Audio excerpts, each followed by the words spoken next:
धर्म है रिक्त चेतना की अवस्था, खाली घड़े की भांति।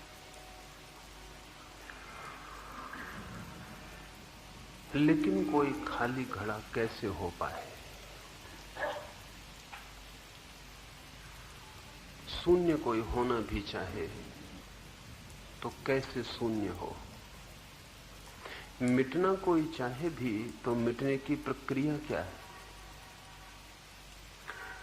कल हमने समझने की कोशिश की कि पूर्ण होने की चेष्टा से ज्यादा कोई नासमझी की बात नहीं, लेकिन पूर्ण होने का विज्ञान उपलब्ध है। एक एक कदम पूर्ण होने की सीढ़ियां उपलब्ध हैं। पूर्ण होने का शास्त्र है, और जिन्हें पूर्ण होना है उनके लिए विद्यापीठ है, जहां वे शिक्षित हो सकते हैं कि किसी दिशा में पूर्ण कैसे हो। लेकिन शून्य होने का क्या शास्त्र है? और शून्य होने का विद्यापीठ कहां? और शून्य होने के लिए शिक्षक कहां मिलेगा? और कौन सा अनुशासन है जिससे व्यक्ति शून्य हो? कुछ भी होना हो तो प्रक्रिया से गुजरना पड़ेगा। तो पूर्ण होने की प्रक्रियाएं तो मनुष्य ने विकसित की हैं, अहंकार को मजबूत करने के मार्ग बनाए हैं, यात्रा पथ निर्मित किए हैं, क्रमबद्ध सोच विचार किया है। लेकिन शून्य होने के लिए क्या किया जा सकता है? तो लाओस से कुछ बातें कहता है। वो कहता है तेज नौकों को घिस दें।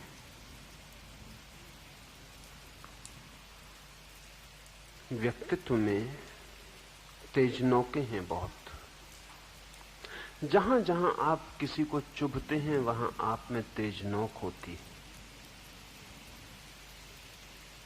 लेकिन एक मजा है नोक का कि जब दूसरा आपको चुभता है तब उसकी नोक आपको पता चलती है। लेकिन जब आप किसी दूसरे को चुभते हैं तो आपको अपनी नोक पता नहीं चलती। अगर छुरे को मैं आपके शरीर में चुभाऊं तो आपको पता चलता है, छुरे को पता नहीं चलता। मेरी तेज नोक किसी में गड़ती है तो उसे पता चलता है, मुझे पता नहीं चलता। हां, किसी और की नोक मुझ में गड़ जाए तो मुझे पता चलता है। इससे जगत में बड़ी भ्रांति होती है, बहुत कंफ्यूजन है। जगत की सारी कलह इस कारण ही है कि हमें दूसरे की नोक ही पता चलती है, अपनी नोक कभी पता नहीं चलती। आपको कभी अपनी नोक पता चली? इसलिए जीवन भर हम दूसरों की नोकों को झड़ाने में लगे रहते हैं।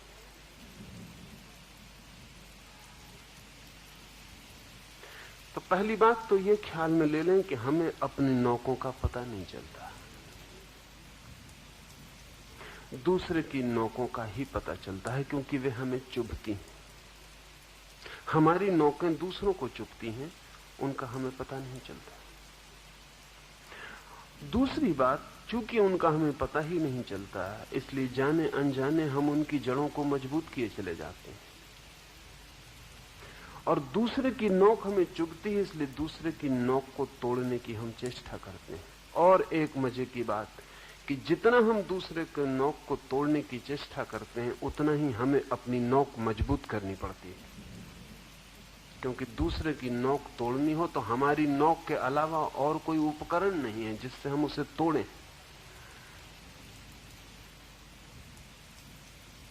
तो दूसरे को नोक को तोड़ने की कोशिश गहरे में अपनी नोक को बढ़ाने की, चमकाने की, धार देने की कोशिश।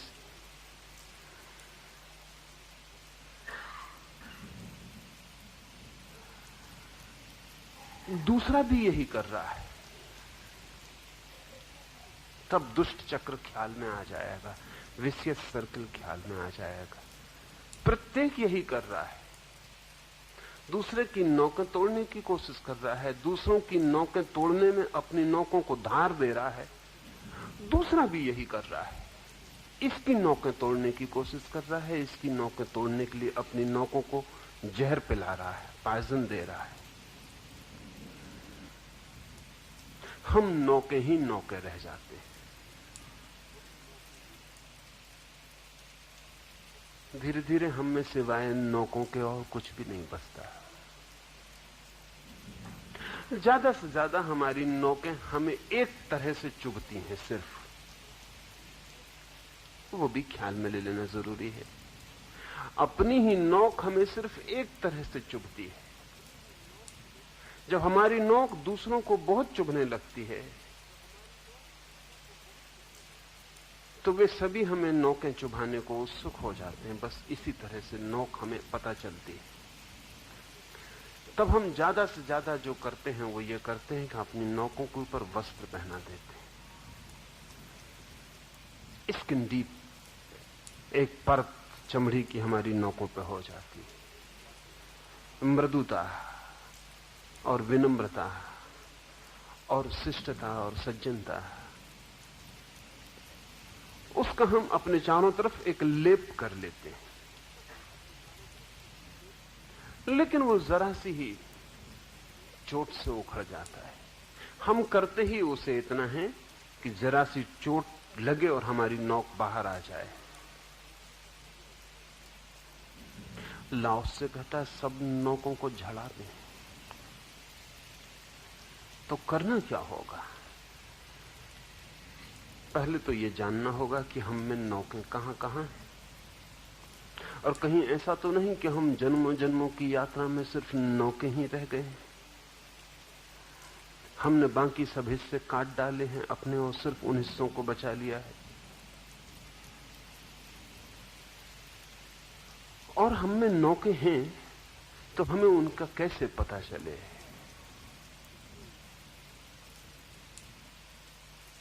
सदा दूसरे की जगह खड़े होकर देखें तो पता चल सकता है। जब भी आपसे कोई पीड़ित होता है तो हमारा मन कहता है कि उसकी भूल है कि वो पीड़ित हो रहा है, और जब हम किसी से पीड़ित होते हैं तो हमारा मन कहता है कि किसी ने हमें सताया इसलिए हम पीड़ित होते हैं। Double bind.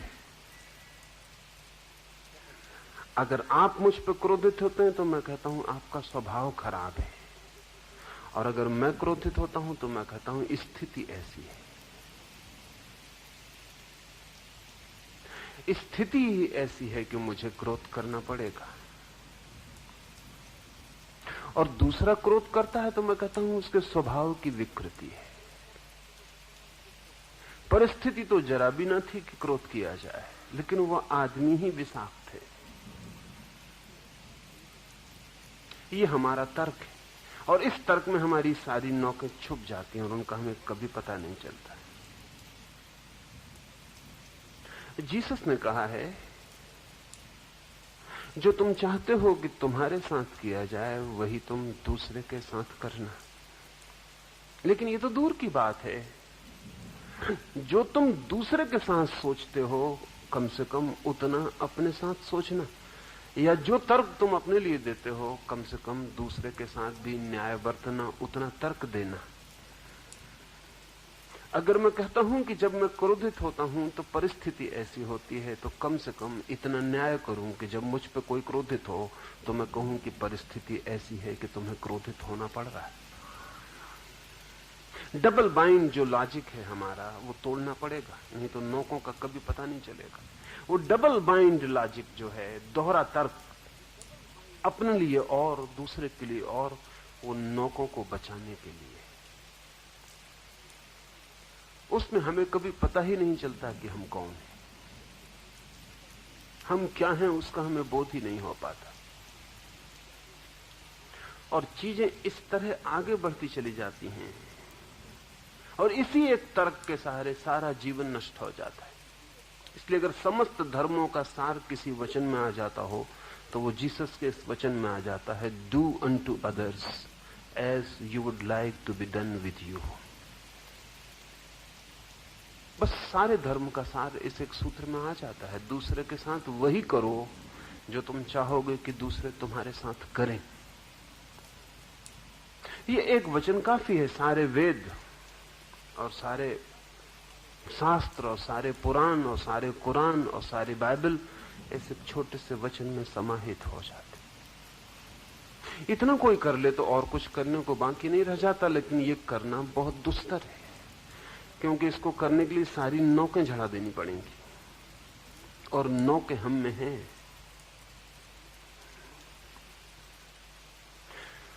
तो पहले तो ये जो दोहरा तर्क है, इसके प्रति सजग हो जाना चाहिए।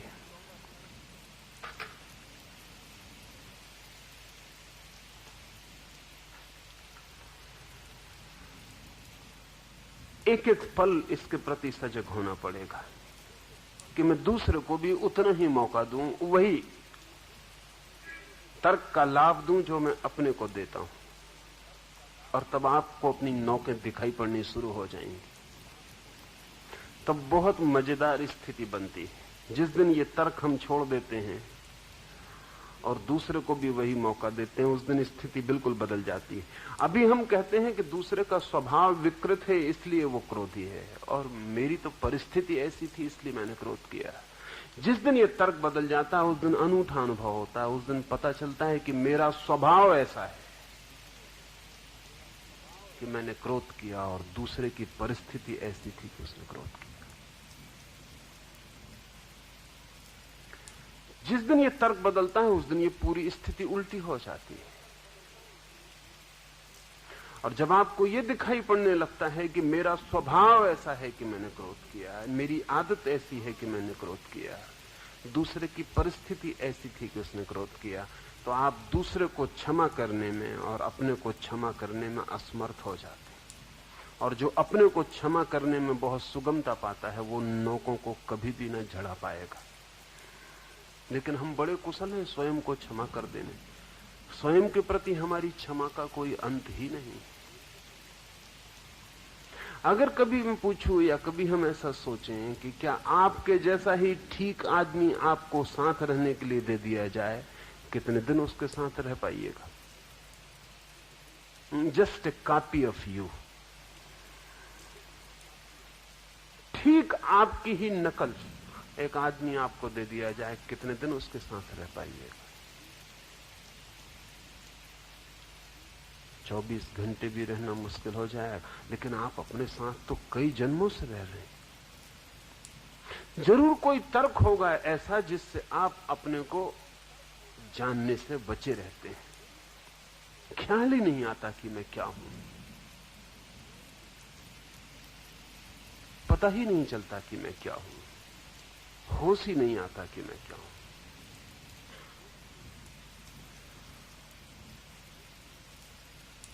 पहले तो नौकों का बोध, वो जो हम में चारों तरफ भाले लगे, भालों के फलक लगे, कहीं से हम निकलें तो किसी न किसी को जरूर कुछ न कुछ चोट पहुंच जाती। और अगर आप बिना चोट पहुंचाए निकल जाएं तो आपको लगता है आप निकले ही नहीं। ऐसा लगता है कि आपकी तरफ किसी ने कोई ध्यान ही नहीं दिया। ध्यान ही कोई तभी आपको देता हुआ मालूम पड़ता है जब आपको किसी तरह आप चोट पहुंचाना शुरू करते हैं। चोटों के बहुत ढंग, उन पर हम बात करेंगे कि हम कितनी तरह से चोटें पहुंचा सकते हैं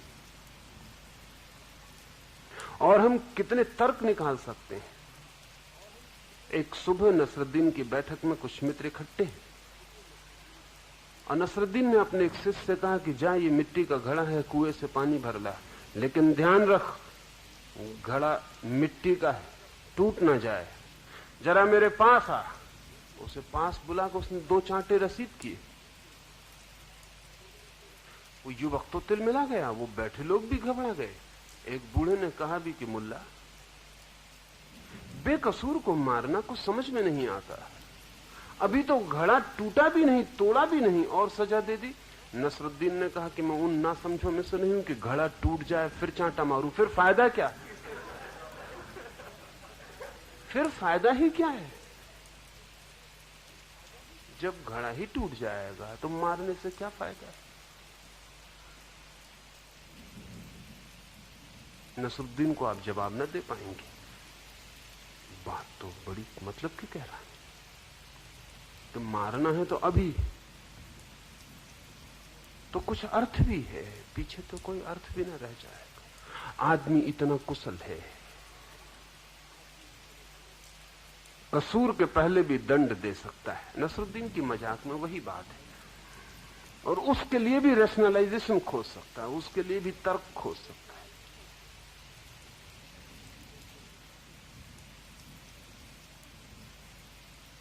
तर्क खोजने की कुशलता हम में है, लेकिन तर्क की कुशलता से कभी भी कोई आत्म अनुभव को उपलब्ध नहीं होता, क्योंकि तर्क की सारी व्यवस्था स्वयं को छिपाने के काम आती है। तर्क से नहीं चलेगा काम, अंतर्दृष्टि से चलेगा। और अंतर्दृष्टि का अर्थ है कि अपने को दूसरे की जगह में रखने की क्षमता होनी चाहिए।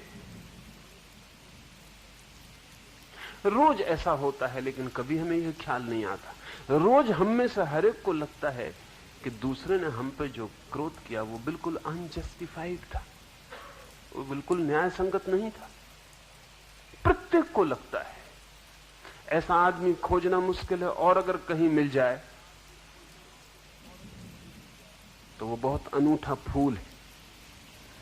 ऐसा आदमी खोजना मुश्किल है जिसे दिन में 2500 बार ऐसा नहीं लगता है कि उसके साथ अन्याय हो रहा है। उसने तो कुछ ऐसा किया ही नहीं जिस पर क्रोध हो। हम सबकी प्रतीति यह है कि हम सब अन्याय से पीड़ित हैं, विक्टिम, शिकार हैं अन्याय के 24 घंटे। लेकिन क्या हमने कभी जब दूसरे पर क्रोध किया है तो ऐसा सोचा है कि वो अन्याय का शिकार तो नहीं होगा? जब हम पर क्रोध करते वक्त किसी आदमी को पता नहीं चलता कि वो हम पे अन्याय कर रहा है, तो क्या हमें ये ख्याल नहीं आ सकता कि हम भी जब दूसरे पर क्रोध करते हो हमें पता ही न चलता हो कि हम अन्याय कर रहे हैं? ये इंसाइट है, ये अंतर्दृष्टि है, ये तर्क नहीं, ये प्रतीति है। मनुष्य का स्वभाव करीब करीब एक जैसा है, और जो मैं सोचता हूं करीब करीब वैसे ही सारे लोग सोचते हैं। जैसा मैं अनुभव करता हूं करीब करीब सारे लोग वैसा ही अनुभव करते हैं। इसलिए बहुत कठिनाई नहीं है इस बात में कि मैं अपने को दूसरे की जगह रख के देख लूं। इसमें भी बहुत कठिनाई नहीं कि दूसरे को अपनी जगह रख के देख लूं। और जो व्यक्ति दूसरे की जगह अपने को रखने में या दूसरे को अपनी जगह रखने में सफल हो जाता है, उसको अंतर्दृष्टि मिलनी शुरू होती, उसको इंसाइट मिलनी शुरू होती, और तब उसे दिखाई पड़ता है कि कितनी नौके हैं।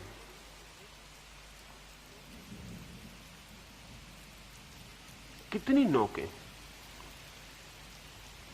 महावीर परम ज्ञान को उपलब्ध हो गए या बुद्ध परम ज्ञान को उपलब्ध हो गए, लेकिन बुद्ध सुबह प्रार्थना करते हैं तो रोज तो वो क्षमा मांगते हैं समस्त जगत से।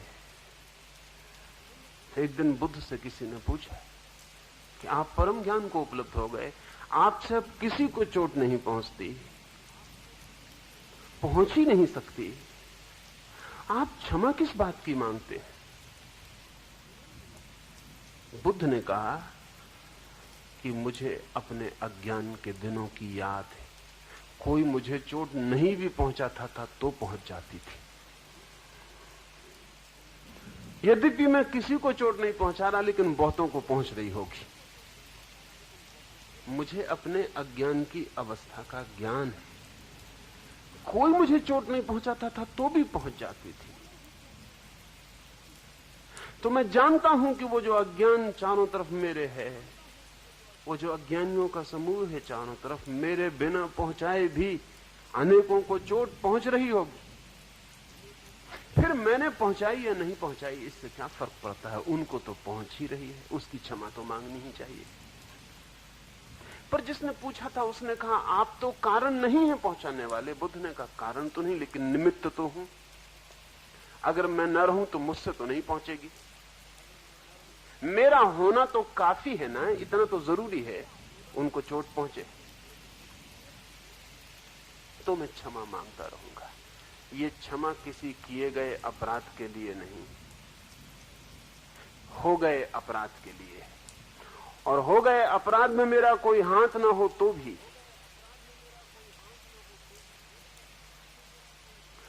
हमारी स्थिति ऐसी है कि लगता है कि सारी दुनिया हमें सता रही है। एक हम इनोसेंट, निर्दोष, और सारी दुनिया शरारतियों से भरी हुई है। वो सब सता रहे हैं। जिससे सारा षड्यंत्र आपके खिलाफ चल रहा है। आप अकेले, और ये इतना बड़ा जाल संसार का आपको परेशान करने को चारों तरफ से खड़ा है। ये हमारी दृष्टि है। इस दृष्टि में आपको अपनी नौकें कभी दिखाई ना पड़ेंगी। इसमें आप सदा ही अपने को बचाते रहेंगे, और जो अपने को बचाएगा वो अपने को नहीं जान पाएगा और बचा तो पाएगा ही नहीं, क्योंकि जो अपने को जानता ही नहीं वो बचाएगा कैसे। तो पहली बात तो ये है कि देखें कि 24 घंटे में कितनी चोटें आप अपने चारों तरफ फैला रहे हैं।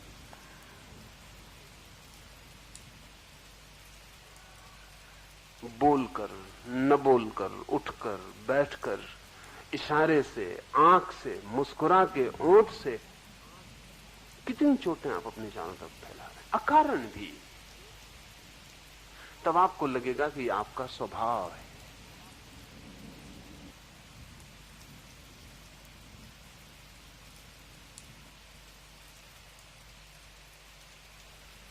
मुल्ला नसरुद्दीन एक रास्ते से गुजर रहा है। एक आदमी केले के छिलके पर फिसल पड़ा और गिर पड़ा। नसरुद्दीन खिलखिला के हंसा, हंसने में भूल गया और उसका पैर भी दूसरे छिलके पे पड़ा और वो भी गिर पड़ा। गिर के उठ के खड़ा हुआ, उसने कहा, परमात्मा तेरा धन्यवाद, अगर हम पहले ही न हंस लिए होते तो हंसने का मौका ही न मिलता।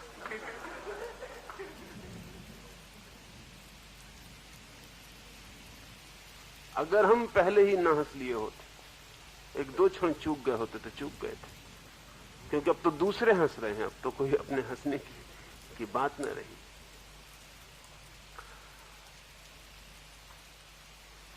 हम सब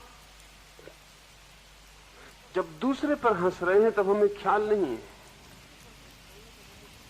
जब हम दूसरे पर क्रोधित हो रहे हैं तब भी ख्याल नहीं है, जब हम दूसरे की निंदा कर रहे हैं तब भी हमें ख्याल नहीं कि हम क्या कर रहे हैं।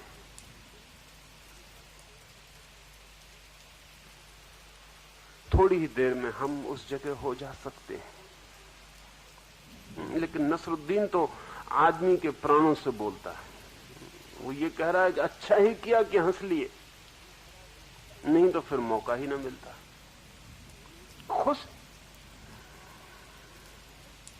वो पूरी आदमियत का व्यंग है। वो जैसे हम सबका सार निचोड़ है।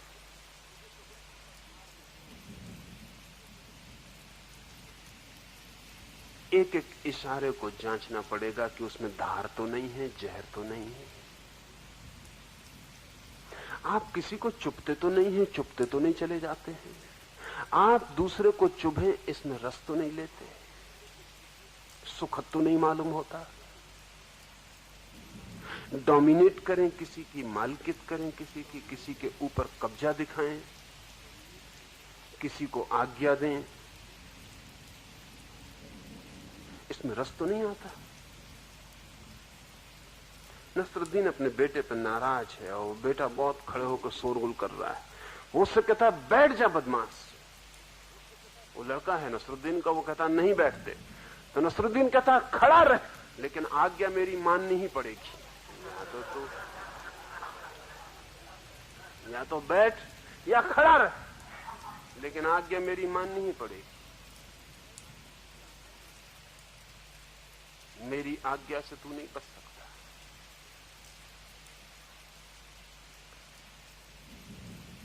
हमारा मन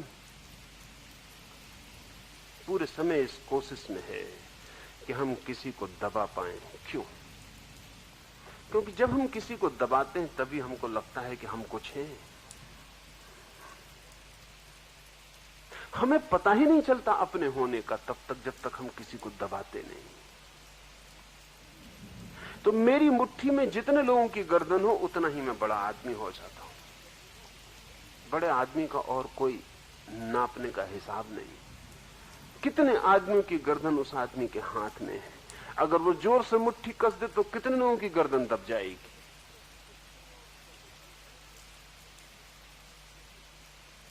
हम सब इस कोशिश में हैं कि कितनी गर्दन हमारे हाथ में हो जाए। और ऐसा नहीं कि दुश्मन ही गर्दन हाथ में डालता है। जिनको हम मित्र कहते हैं वे भी गर्दन पे हाथ कसे रहते हैं। एक बार दुश्मन का हाथ तो दूर भी होता है, मित्र का हाथ बिल्कुल गर्दन पे होता है। जिनको हम संबंधी कहते हैं वो भी एक दूसरे की गर्दन पे हाथ कसे रहते हैं। वो भी जांच पड़ताल करते रहते हैं कि गर्दन दूर तो नहीं कर रहे हो। जरा गर्दन दूर हुई तो चिंता शुरू हो जाती कि कहीं मेरे हाथ से बाहर तो नहीं हो जाए।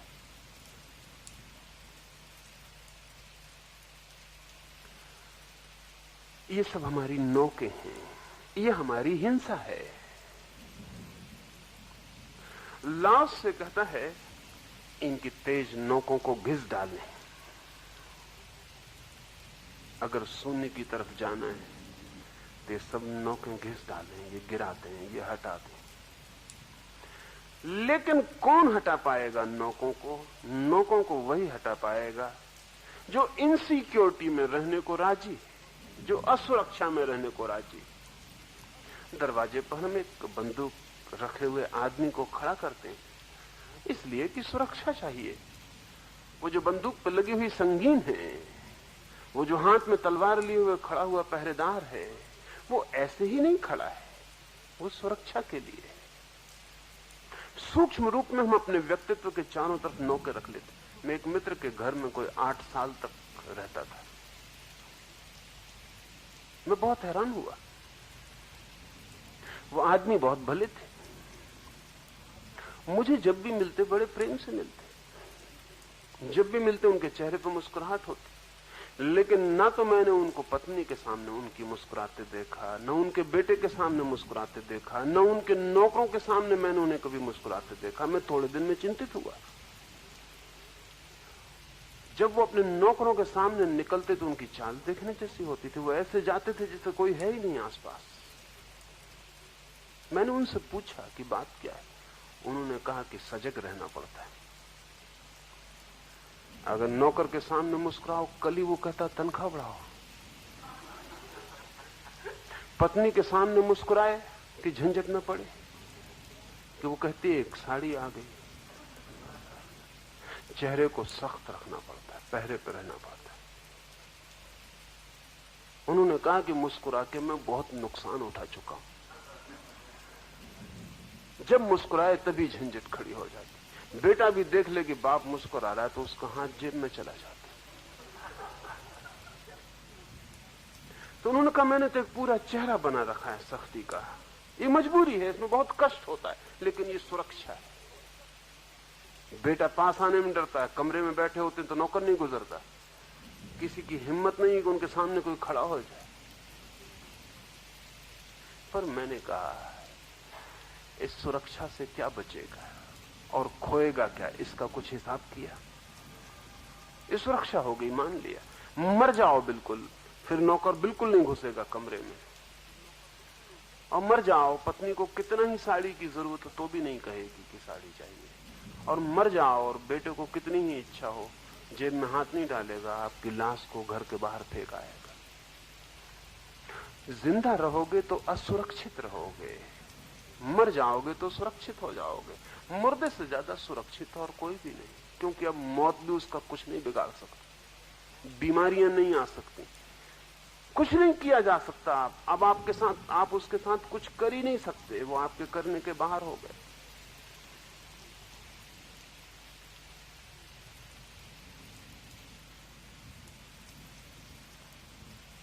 जितने हम सुरक्षित होते हैं उतनी हमें नौकें बनानी पड़ती हैं।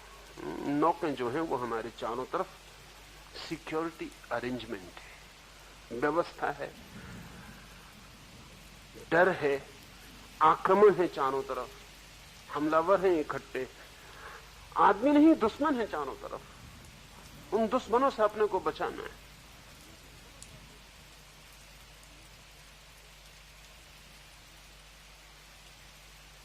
नसरुद्दीन अपनी पत्नी से बचने के लिए शराब पीने लगा, इतनी ज्यादा कि मित्र चिंतित हो गए। मित्र इतने चिंतित हो गए कि वह आदमी अब बच नहीं सकेगा। नसरुद्दीन से जब भी उन्होंने कहा तो उसने कहा कि लेकिन जब मैं शराब पी के घर जाता हूं तभी घर जा पाता हूं। दरवाजे पे मेरा पैर कपने लगता है अगर मैं होश में जाऊं।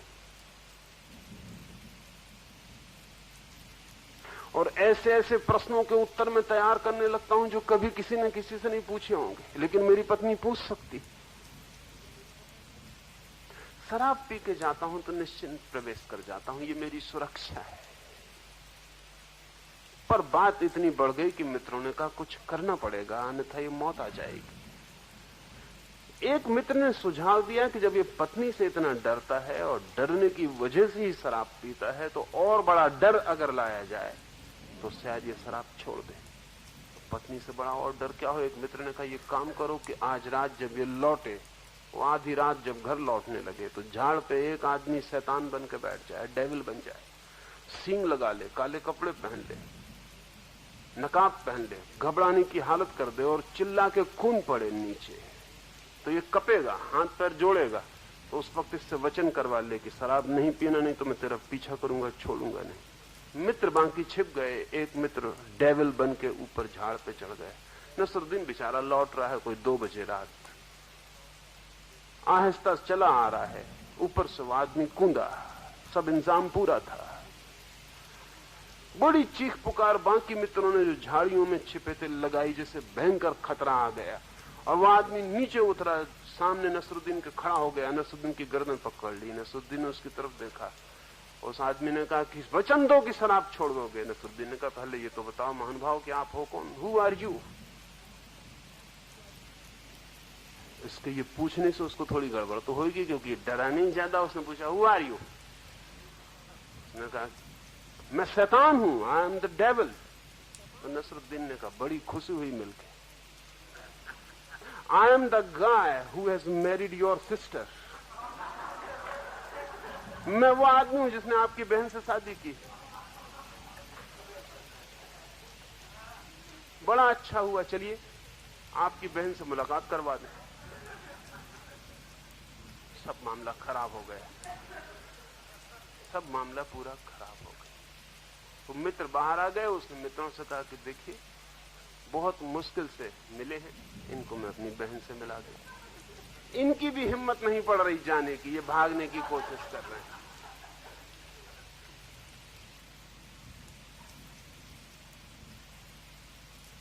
हमारी सारी की सारी योजना, हमारे शब्द, हमारी भाषा, हमारे सिद्धांत, हमारी शराबें, हमारे सिनेमा गृह, हमारे नाच घर, हमारे मनोरंजन, बहुत गहरे में सुरक्षा के आयोजन, सब तरह से। हमारे मंदिर, हमारी मस्जिदें, गुरुद्वारे, वो सब हमारी सुरक्षा के आयोजन। डरे कहीं कोई इंतजाम कर लिया। और जब भी कोई डरता है तो उसको धारें रखनी पड़ती हैं अपने चारों तरफ, कई तरह की। इन नोकों को कौन तोड़ सकता है? इन नोकों को वही तोड़ सकता है जो इनसिक्योरिटी में रहने को राजी है।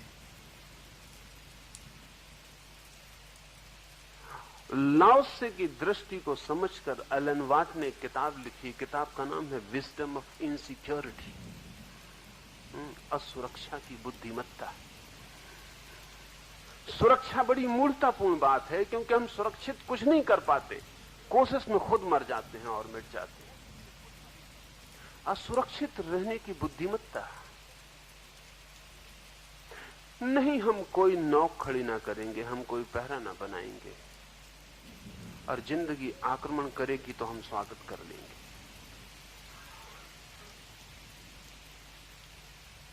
और बड़ा मजा यह है कि जो आदमी इस भांति राजी हो जाता है कि जो भी आक्रमण होगा हम पी जाएंगे, स्वीकार कर लेंगे, एक्सेप्ट कर लेंगे, राजी हो जाएंगे, कहेंगे यही नियति है, नहीं कोई उपाय करेंगे, उस आदमी पर आक्रमण होना असंभव हो जाता। क्योंकि आक्रमण का भी अपना तर्क है। अगर आपका पड़ोसी आपको देखता है कि आप दंड बैठक लगा रहे हैं तो वो डरता है, वो सोचता है पता नहीं क्या करे, वो भी दंड बैठक लगाना शुरू करता है। और जब आप देखते हैं अपनी खिड़की से कि अरे मामला पक्का है, तो आप एक तलवार ले आते हैं और फिर ऐसा चलता। और ऐसा नहीं कि छोटे मोटे पड़ोसियों में चलता, रूस और अमेरिका और चीन और हिंदुस्तान और पाकिस्तान सब में ऐसा चलता है। एक की सेनाएं सीमा पर गश्त लगाने लगती हैं, दूसरे के प्राण कब जाते हैं, वो दुगनी सेनाएं गश्त करने। और जब ये दुगनी खड़ी करता तो निश्चित जो तर्क तुम्हारा है वही पड़ोस वाले का भी, वो भी सोचता है कुछ गड़बड़ हो रही। मनोवैज्ञानिक कहते हैं कि अब तक के युद्ध 99% मिस इंटरप्रिटेशन से हुए, सिर्फ गलत व्याख्या से, कि दूसरा तैयारी कर रहा है हमें मारने की, अगर हमने तैयारी न की तो मर जाएंगे। और जब आप तैयारी करते हैं तो यही दूसरे का भी तर्क है कि तैयारी ये कर रहा है किस लिए कर रहा होगा। अगर पाकिस्तान अमेरिका से अस्त्र शस्त्र लाता है तो किस लिए लाता होगा, हम ही को मारने के लिए। और आप अगर एटॉमिक कमीशन बनाते तो किस लिए बनाते, पाकिस्तान को मारने के लिए। सबकी हमारी बुद्धि इस भांति चलती है कि दूसरा क्या कर रहा है वही हम और जोर से करें, और दोनों तरफ एक जैसी बुद्धियां हैं। इस प्रतिफलन एक दूसरे के बीच जो बिंब प्रतिबिंब बनते हैं, इनका जो अंतिम परिणाम होता है उसमें आदमी का कुछ बस ही नहीं रह जाता। ऐसा लगता है कि करीब करीब सब यांत्रिक घटित हो रहा है। लाओस से कहता है कि असुरक्षित हो जाओ, और ऐसे भी सुरक्षा क्या कर पाओगे। अगर ये पृथ्वी आज टूट जाए तो कौन सा इंतजाम है, और ये सूरज आज ठंडा हो जाए तो क्या करोगे, और ये सूरज आज दूर निकल जाए इस पृथ्वी से तो कौन सा उपाय है इसे पास ले आने का। कभी ये पृथ्वी बिल्कुल शून्य थी, कोई आदमी ना था, कभी ये फिर शून्य हो जाएगी।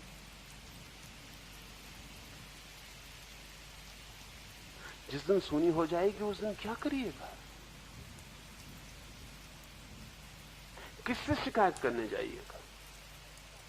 अनंत अनंत ग्रहों पर जीवन रहा है और नष्ट हो गया है। ये पृथ्वी भी सदा हरी भरी नहीं रहेगी, ये नष्ट हो जाएगी। इंतजाम क्या है आपके पास, क्या बचाव कर लेंगे। लेकिन ऐसा ही है कि चींटी है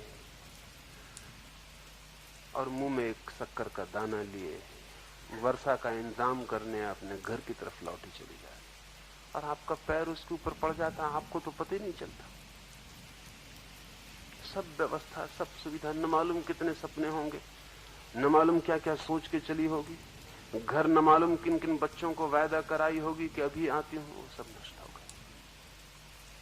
अब चींटी उपाय भी क्या करेगी आपके पैर से बचने का, सोच सकते हैं कुछ उपाय क्या करेगी। आप क्या सोचते हैं आपकी कोई बड़ी हैसियत है, चींटी को दबा लेते हैं इसलिए सोचते हैं कोई बड़ी हैसियत है। इस विराट जगत में कौन सी स्थिति है मनुष्य,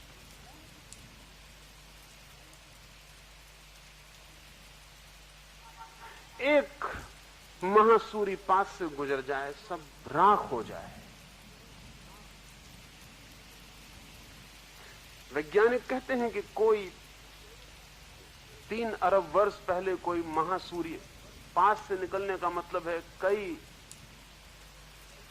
अरब मील के फासले से निकल गया, उसी वक्त उसके धक्के में, उसके आकर्षण में चांद जमीन से टूट के अलग हुआ।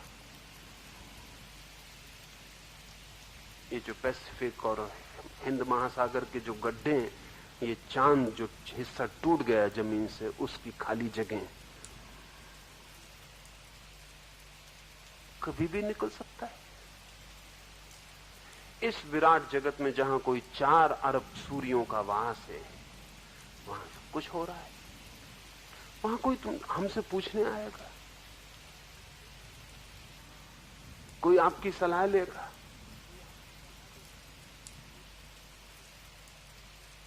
जरा सा कोई अंतर और जीवन इस पृथ्वी पर विदा हो जाएगा। जीवन, आप नहीं, जीवन ही विदा हो जाएगा। करोड़ों जातियों के पशु मिले हैं जो कभी थे और अब उनका एक भी वंशज नहीं। कोई मनुष्य के साथ कोई विशेष नियम लागू नहीं होता।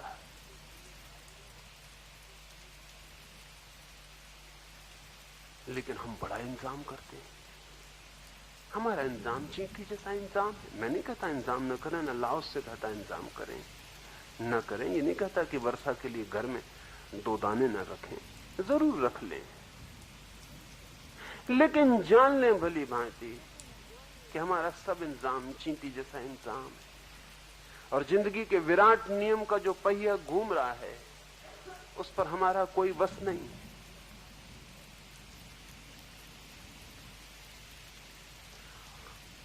ये ख्याल में आ जाए तो फिर सुरक्षा की चिंता छूट जाती।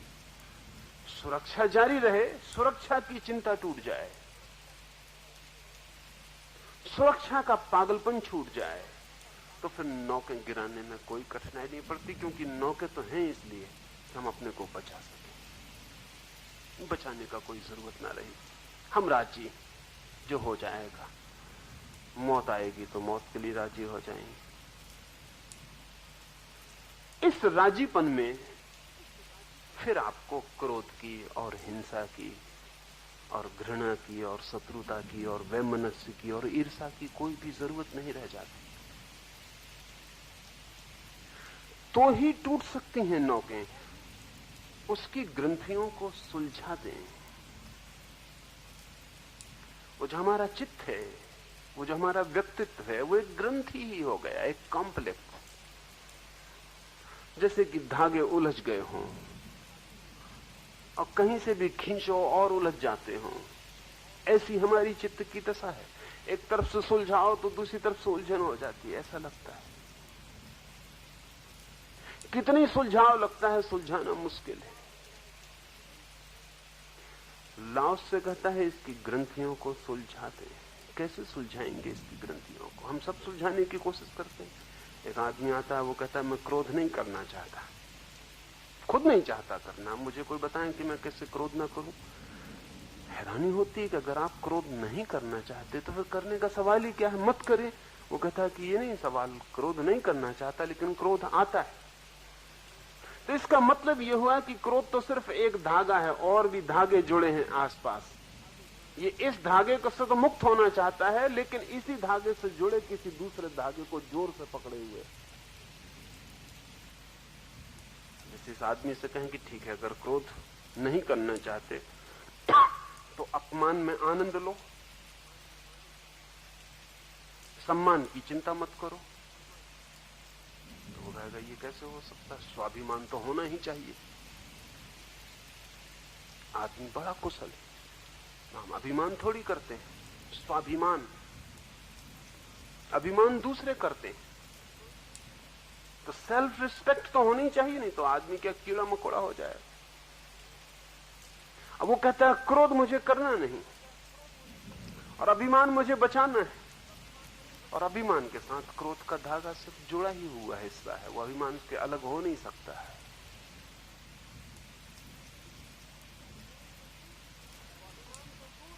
स्वाभिमान तो दूर, स्वा को भी जो बचाएगा उसका भी क्रोध बच जाएगा।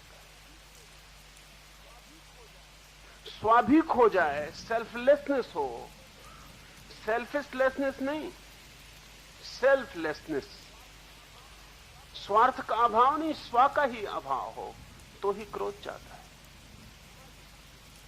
हमारी हालतें कुछ ऐसी हैं कि हम एक डंडे के एक छोर को बचाना चाहते और दूसरे को हटाना चाहते, बड़ी मुश्किल में जिंदगी बीत जाती। कुछ हटता नहीं। और इस जाल को कभी हम देखते नहीं कि सब चीजें भीतर जुड़ी हैं। अब एक आदमी कहता है कि मुझे शत्रु तो बिल्कुल मुझे चाहिए नहीं, मैं तो सभी से मित्रता चाहता हूं। लेकिन ध्यान रहे, मित्रता बनाने में ही शत्रुताएं पैदा होती। खैर, क्रोध और अभिमान तो ख्याल में आ जाता है, लेकिन मित्रता बनाने में ही शत्रुताएं निर्मित होती हैं, ये ख्याल में नहीं आता। जो आदमी मित्रता बनाने को सुख है, वो शत्रुता बना ही लेगा, क्योंकि मित्रता बनाने का जो ढंग है, जो प्रक्रिया है, उसी की बाई प्रोडक्ट, जैसे कि कोई कारखाने में बाई प्रोडक्ट हो जाती। अब आप लकड़ी जलाएंगे तो कोयला घर में बच जाएगा, राख घर में बच जाएगी। आप कहेंगे आग तो हम जलाना चाहते, ईंधन जलाने की तो बहुत जरूरत है, लेकिन राख ना बचे घर में। वो राख बाई प्रोडक्ट है, वो बचेगी ही। जिससे भी मित्रता करेंगे उससे शत्रुता निर्मित हो जाएगी। और मित्रता बनाने के लिए उत्सुक आदमी अनेक तरह की शत्रुताओं के चारों तरफ अड्डे खड़े कर देगा। सच तो यह है कि आप मित्रता बनाना ही क्यों चाहते हैं। अगर गहरे में खोजें तो आप मित्रता इसलिए बनाना चाहते हैं कि आप शत्रुता से भयभीत हैं। वो भी इंतजाम है, मित्र होने चाहिए।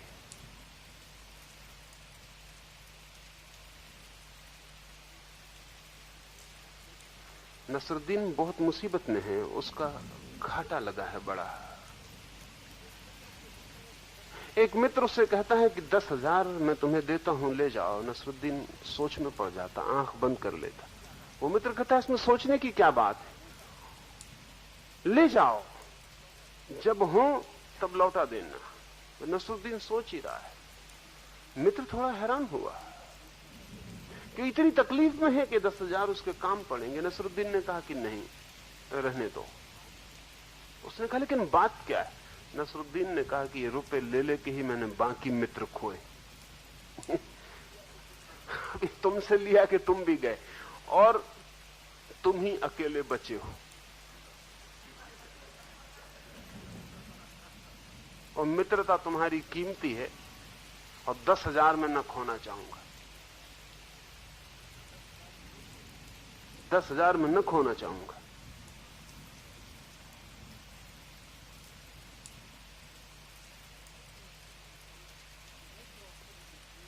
मित्र और शत्रु एक ही चीज के छोर है। जो मित्र है वो कभी भी शत्रु हो सकता है, जो शत्रु है वो कभी भी मित्र हो सकता है। मैंने पीछे कहा कि मैकियावेली दूसरा छोर है लाओ त्से का। दोनों छोरों पर बड़ी बुद्धिमानी है। मैकियावेली ने अपनी किताब में लिखा है, मित्रों से भी वो बात मत कहना जो तुम शत्रुओं से न कहना चाहो, क्योंकि कोई भी मित्र कभी भी शत्रु हो सकता है। और शत्रु के खिलाफ भी वे शब्द मत बोलना जो तुम मित्र के खिलाफ न बोलना चाहो, क्योंकि कोई भी शत्रु कभी भी मित्र हो सकता है। मैकियावेली होशियारी की बात कह रहा है।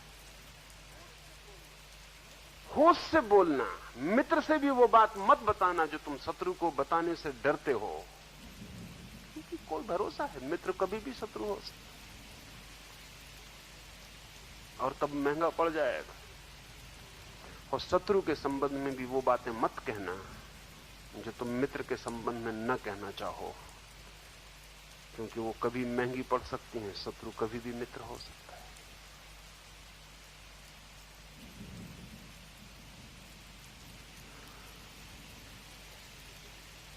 हम चाहते हैं मित्र तो बहुत हों, शत्रु कोई भी ना हो, बस जाल भारी। अल्लाह से कहता है सब ग्रंथियां सुलझा लो, लेकिन कैसे सुलझेंगी ये ग्रंथियां? जब भी हम सुलझाने चलते हैं तो एक छोर सुलझाते हैं, दूसरा उलझ जाता है।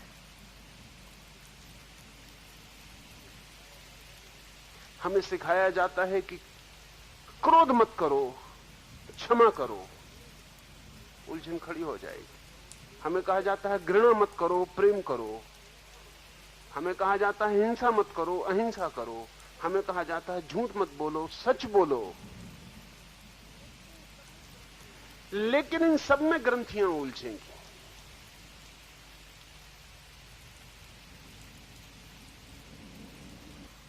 एकदम दिखाई नहीं पड़ता ऊपर से, सतह पर से खोजने पर कि कैसी ग्रंथियां उलझेंगी। जो आदमी सच बोलने के लिए पक्का किए हुए है, उसमें क्या ग्रंथि उलझेगी? बहुत ग्रंथियां उलझेंगी। जिस आदमी ने तय किया कि सच बोलूंगा, उलझन शुरू हुई। एक तो उसे प्रतिपल झूठ का स्मरण करना पड़ेगा। झूठ क्या है इसका प्रतिपल ख्याल रखना पड़ेगा। अगर झूठ का उसे ख्याल मिट जाए तो सच को बांध के रखना मुश्किल हो जाएगा। बच्चे इसलिए झूठ बोल देते हैं क्योंकि भी उन्हें झूठ का ख्याल नहीं। इतने सरल हैं कि अभी उन्हें डिस्टिंक्शन नहीं क्या सच है और क्या झूठ है। सुना है मैंने, एक छोटा बच्चा अपने घर लौटा है और अपनी मां से कह रहा है कि गजब हो गया, रास्ते पर इतना बड़ा कुत्ता देखा जैसे हाथी हो। उसकी मां ने कहा, बबलू करोड़ों बार तुमसे कह चुकी हूं कि अतिशयोक्ति मत किया करो, डोंट एग्जेजरेट। करोड़ बार तुमसे कह चुकी हूं कि अतिशयोक्ति मत किया करो, लेकिन तुम सुनते ही नहीं। अब इसमें जो बच्चा कह रहा है वो झूठ नहीं है। क्यों? क्योंकि हमें कभी ख्याल ही नहीं होता कि बच्चे के प्रोपोर्शन अलग होते हैं। बच्चे के प्रोपोर्शन आपके प्रोपोर्शन नहीं। बच्चे को एक छोटा कुत्ता जो आपको छोटा लगता है, हाथी की तरह लग सकता है। अभी उसके गणित दूसरे हैं। जो बच्चे को दिखाई पड़ता है वो आपको दिखाई नहीं पड़ता, जो आपको दिखाई पड़ता है वो बच्चे को नहीं। किसी भी बच्चे से आदमी की तस्वीर बनाए तो पेट छोड़ देगा, दो टांगें लगा देगा, दो हाथ लगा देगा, सिर लगा देगा, बीच का हिस्सा बिल्कुल छोड़ देगा सारी दुनिया में। तो एक आध बच्चे की भूल नहीं हो सकती। मनोवैज्ञानिक पीछे इसमें उत्सुक हुए कर एक आध बच्चा ये भूल करे, लेकिन सारी दुनिया में, चाहे वो चीन में पैदा हो और चाहे अफ्रीका में पैदा हो और चाहे अमेरिका में पैदा हो, बच्चा क्या गड़बड़ करता है? बीच का हिस्सा क्यों छोड़ जाता है? कुछ तो बनाए। बीच का हिस्सा छोड़ ही देता, दो टांगे लगा देता, दो हाथ लगा देता, सिर बना देता है। इसमें भूल चूक नहीं करता। तब अध्ययन किए गए और पता चला कि बच्चे को बीच के हिस्से का बोध ही नहीं है। उसके लिए आदमी का मतलब दो हाथ, दो पैर, सिर, बाकी बीच का हिस्सा उसके बोध में नहीं, उसकी अवेयरनेस में नहीं, उस पर उसका कोई ध्यान नहीं गया।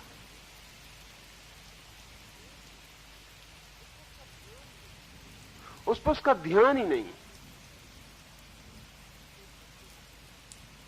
एक बच्चे को कुत्ता हाथी जैसा दिख सकता है,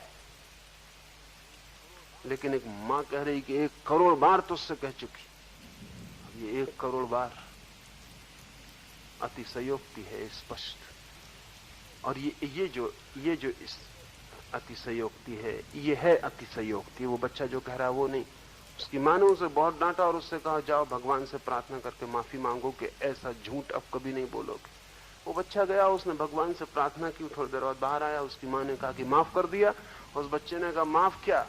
भगवान ने कहा, जब पहली दफे मैंने उस कुत्ते को देखा था तो मुझे भी हाथी जैसा मालूम पड़ा था। इसमें बबलू तेरी कोई गलती नहीं है। लुक सेकंड टाइम, दोबारा देख जाके, फिर वो तुझे कुत्ते जैसा दिखाई पड़ेगा। अब ये जो बच्चा है ये कोई झूठ नहीं कर रहा है। हमें लगेगा कि बिल्कुल सरासर झूठ, कौन भगवान इससे कहेगा, लेकिन हमें बच्चे के माइंड का कुछ पता नहीं, क्योंकि बच्चा खुद सवाल उठा सकता है और दूसरी तरफ से जवाब भी दे सकता है। इसका हमें पता नहीं। इसका हमें पता नहीं कि बच्चा सवाल भी उठा सकता है और दूसरी तरफ से जवाब भी दे सकता है। उसने कहा होगा कि क्या मामला है, मुझे दिखाई पड़ा है। और भगवान की तरफ से उसने ही जवाब दिया है कि मुझे भी ऐसे दिखाई पड़ा था, पहली दफे ऐसे ही होता है, मैं खुद ही भूल में पड़ गया था कि कुत्ता है या हाथी। ये झूठ जरा भी नहीं बोल रहा, क्योंकि इसे झूठ का भी बोध ही नहीं है। ये सच भी नहीं बोल रहा है, इसे सच का भी बोध नहीं है। इसे जो हो रहा है ये बोल रहा है। अगर ठीक से समझें तो जो हो रहा है वही बोलना सच है, लेकिन आपका सत्य नहीं जिसमें कि झूठ का बोध है। इसे जो हो रहा है वही बोल रहा है। इसे कुत्ता हाथी की तरह दिखाई पड़ा, ये वही बोल रहा है। ये कोई बना के नहीं आ गया कहानी बीच में से, इसको दिखाई पड़ा है। ये वही बोल रहा है जो दिखाई पड़ा है। इसे सुनाई पड़ा कि परमात्मा ने कहा कि मुझे भी पहली बार ऐसा ही हुआ था। ये वही बोल रहा है। सत्य का एक और आयाम है जहां न सच रहता न झूठ, जहां जो है, लेकिन वहां असत्य का बोध भी नहीं। और इसलिए कई बार सच और झूठ में रहने वाले लोगों को उसमें कई बातें असत्य मालूम पड़ेंगी। कई बातें इससे हमको मालूम पड़ेगी कि सरासर झूठ है कि हाथी के बराबर दिखाई पड़े कुत्ता। कैसे दिखाई पड़ सकता? झूठ। ये झूठ की हमारी व्याख्या है और हमारे बाबत खबर है। ये बच्चे के मन के बाबत कोई सूचना नहीं है इसमें।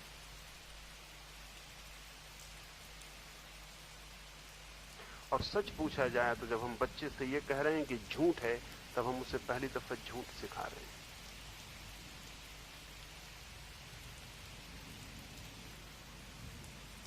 नसरुद्दीन के गांव में एक नया पुरोहित आया है। मस्जिद में वो बोला है पहली दिन। बूढ़ा नसरुद्दीन है।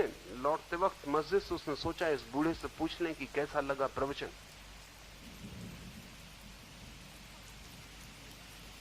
पूछा उसने कि मुल्ला कैसा लगा प्रवचन? तो मुल्ला ने कहा बहुत अद्भुत था, वंडरफुल।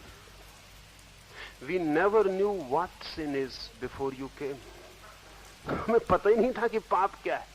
तुम्हारे आने के पहले हमें पता ही नहीं था कि पाप क्या है। जब से तुम आए पाप का पता चला।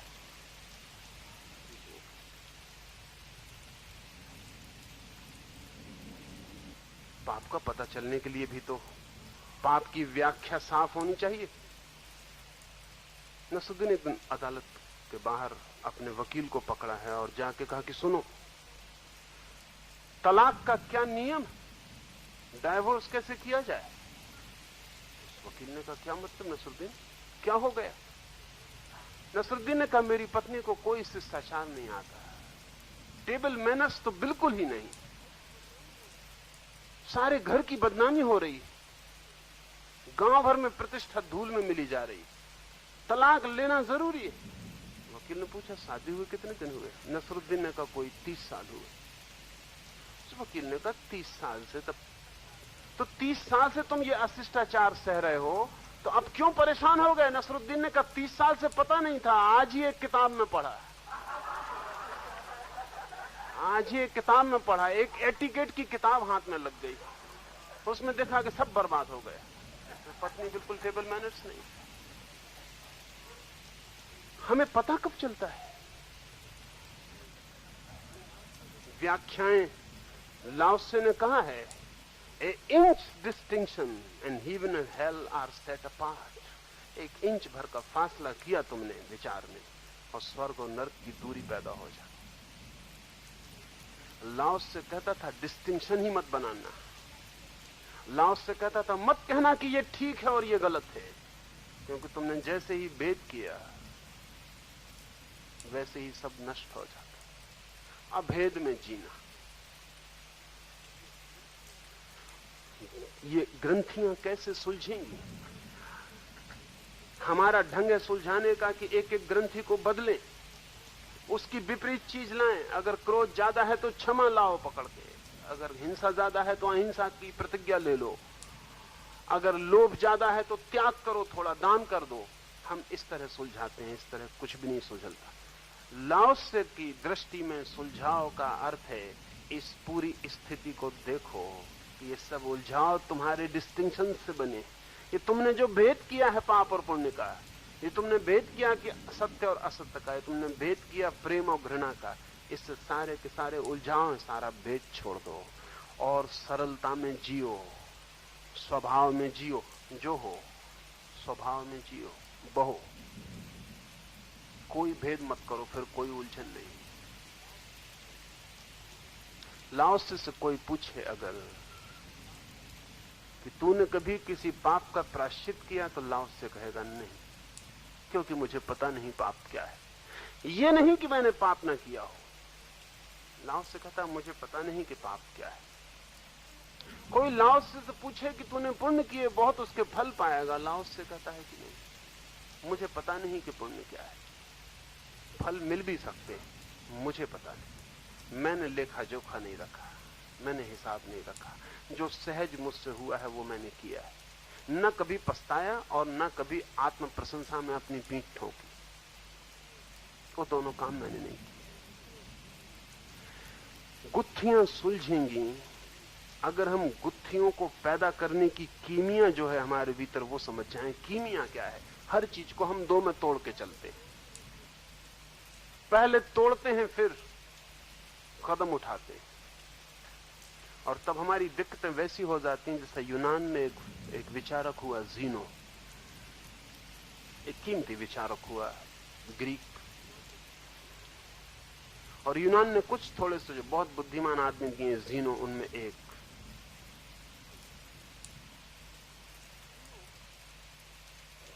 जीनो के पैराडॉक्सेस बहुत प्रसिद्ध हैं। जीनो कहता है 1 मील का रास्ता है, पहले तुम आधा मील चलो और हर बार आधा आधा चलो, तो तुम कभी 1 मील का रास्ता पूरा न कर पाओगे। कभी अनंत काल में भी 1 मील का रास्ता कोई बड़ा रास्ता नहीं, 15 मिनट में आप पार कर जाएंगे पैदल घिसटते हुए चले तो भी। जीनो कहता पहले आधा पार करो, क्योंकि बुद्धि बांट के चलती है, इट डिवाइड्स। पहले आधा बांटो, आधा पार करो, फिर जो बचे उसको आधा बांटो, उसको पार करो, फिर जो बचे उसको आधा बांटो, और हमेशा कुछ बचेगा, उसको आधा बांटते चले जाना, और हमेशा कुछ बचेगा, उसको आधे बांटते चले जाना। तुम अनंत काल में 1 मील का रास्ता पार न कर पाओगे। गणित के हिसाब से बात ठीक है, गणितज्ञ इसका जवाब नहीं दे सकते, ये पार हो नहीं सकता। जीनो कहता है एक तीर तुमने अपनी प्रत्यंचा पर खींचा और चलाया। तीर के चलने के लिए जरूरी है, समझें कि 12 बजे तीर चला, तो 12 बजे आ नाम की जगह पर तीर है, 12:01 पर उसे कहां होना चाहिए? बा नाम की जगह पर होना चाहिए, 12:02 पर सा नाम की जगह पर होना चाहिए, तभी तो चल पाएगा। जीनो कहता है कि 12 बजे आ नाम की जगह पर है तो ठहरा हुआ है,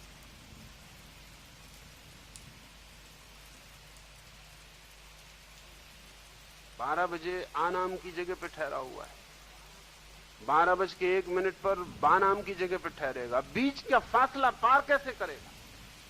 आ से बा तक जाएगा कैसे? जीनो कहता जा नहीं सकता है। जीनो कहता है गणित के हिसाब से कोई तीर कहीं नहीं गया। जीनो चलता है, जीनो तीर भी चलाता है। जीनो से लोग पूछते हैं कि तुम चलते भी हो, पहुंच भी जाते हो, तीर भी चलाते हो? जीनो कहता है पता नहीं, लेकिन गणित में तो कोई तीर चल नहीं सकता, क्योंकि चलने का मतलब है उसे एक बार तो आपे होना पड़ेगा, जब वो आपे होगा तब बापे नहीं होगा, फिर बापे होना पड़ेगा, और जब तक वो आपर है बापे कैसे जाएगा? और या फिर ऐसा मानो कि उसी समय आपे भी रहेगा और बापे भी रहेगा, तो सब गड़बड़ हो जाएगी। तो जीनो ने पैराडॉक्सेस लिखे और 2000 साल लग गए जीनो के पैराडॉक्सेस का उत्तर देने की। बहुत कोशिश की गई, बहुत लोगों ने उत्तर दिए, लेकिन उत्तर नहीं हो पाते, क्योंकि उत्तर हो नहीं सकते, उत्तर हो नहीं सकते, क्योंकि बुद्धि तोड़ के सोचती है और तीर तो बिना तोड़े चला जाता है। दिक्कत जो है वो ये है तीर पता ही नहीं रखता कि आ कहां है और बा कहां है। बुद्धि तोड़ के चलती है, पैर तो बिना तोड़े चले जाते हैं। पैर तोड़ते थोड़ी कि ये आधा मील, फिर ये आधा मील, फिर ये आधा मील। पैर तो बिना तोड़े चले जाते और बुद्धि तोड़ के जाती। पैर और बुद्धि में तालमेल नहीं रह जाता। बुद्धि का नियम है तोड़ो, तोड़ने का परिणाम है उलझो। अगर उलझाव से बचना है तो पीछे लौटो, तोड़ो मत। तोड़ना नहीं है तो बुद्धि को छोड़ो, और बुद्धि छूटी की अभेद निर्मित हो जाता और सब गुत्थियां गिर जाती, सब ग्रंथियां गिर जाती। महावीर के नामों में से एक नाम है निर्ग्रंथ। उसका अर्थ है वो आदमी जिसकी सब ग्रंथियां गिर गईं।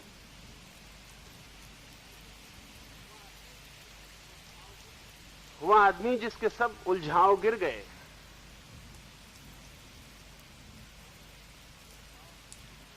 ध्यान रहे, उलझाव के गिरने पर जोर है, सुलझाव के होने पर नहीं है जोर। मेरे हाथ में एक उलझी हुई गुत्थी है धागों की। सुलझाने का मतलब है इन धागों को मैं सुलझा सुलझा के लपेट के एक रेखाबद्ध कर लूं। उलझाव के गिर जाने का अर्थ है ये धागे मेरे हाथ से गिर जाएं, मैं इस उलझाव को ही भूल जाऊं, ये बात ही खत्म हो गई, मेरे हाथ खाली हो गए। जोर उलझाव के गिर जाने पर है। लाओस से कहता है सारे उलझावों को हटा दो।